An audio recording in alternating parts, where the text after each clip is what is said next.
Sakto morning mga kasakto. So mga kasakto, yung napansin nyo ngayon is yung ating siling panigang na pangalawang batch o yung ating second batch. Yung first batch natin sa baba is continue na sa pag-recover at tuloy-tuloy na din sa pamumunga.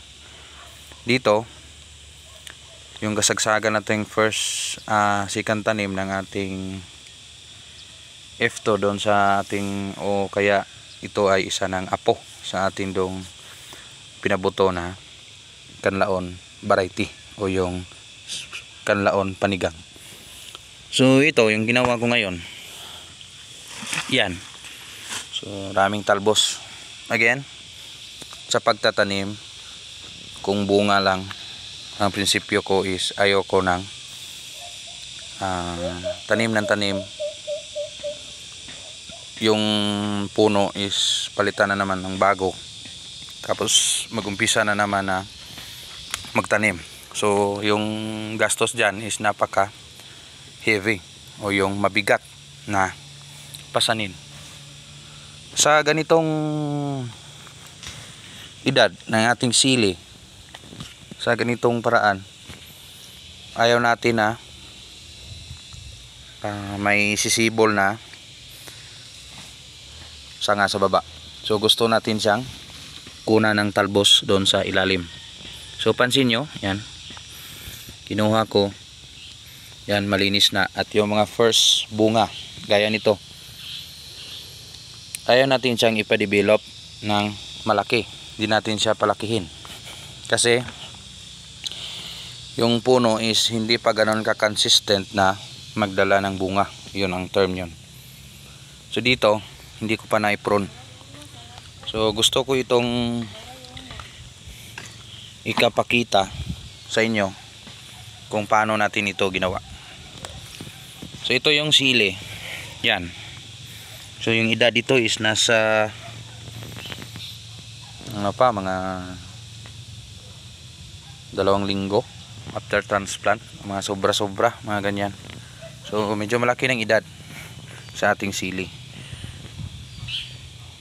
Paulit-ulit ko na itong ginawa sa mga video ko, sa mga shorts video. So napakasimple lang. Dito tayo. Yan. Tanggalan natin ang sanga, yung ilalim.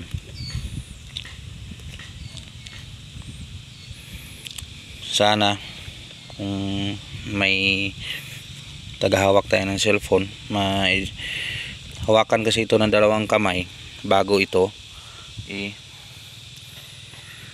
prone. So hawak dito yung isang kamay, tapos gano'n na pababa. Yan, linis na, oh. Yan, napakasimple lang. So gaya nito, oh, mataas ito, ha. Ito yung iwan nyo sa taas, yung Y. Yan. Ito hindi nyo ito tanggalin, yung kunin nyo lang is yung baba.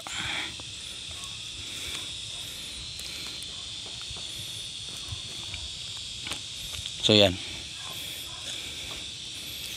So napakasimple lang, no, gawin. Yan. Tapos yun na yan. Tapos kinabukasan mag-apply na kayo ng any synthetic or commercial fertilizer, commercial or mga organic katabi ni puno. Kung kakapal na yung damo, siyempre padamo ka naman. Kung magalaw yung puno, buti yung may mga mulch, naka-advance sila. Pero kaso lang sa area ko ito, so hindi ako mahilig sa mulch. Yung mulch is, yung plastic mulch is depende sa inyo yan. Optional nyo yan, nga pwedeng lagyan. Pwede din, hindi.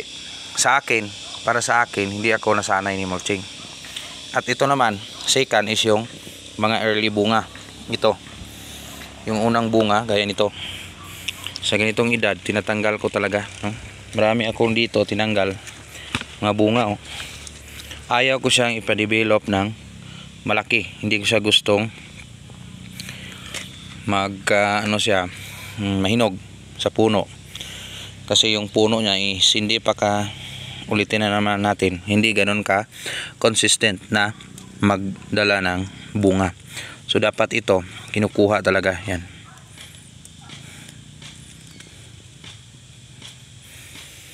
So yan. Ito na itsura niya, oh.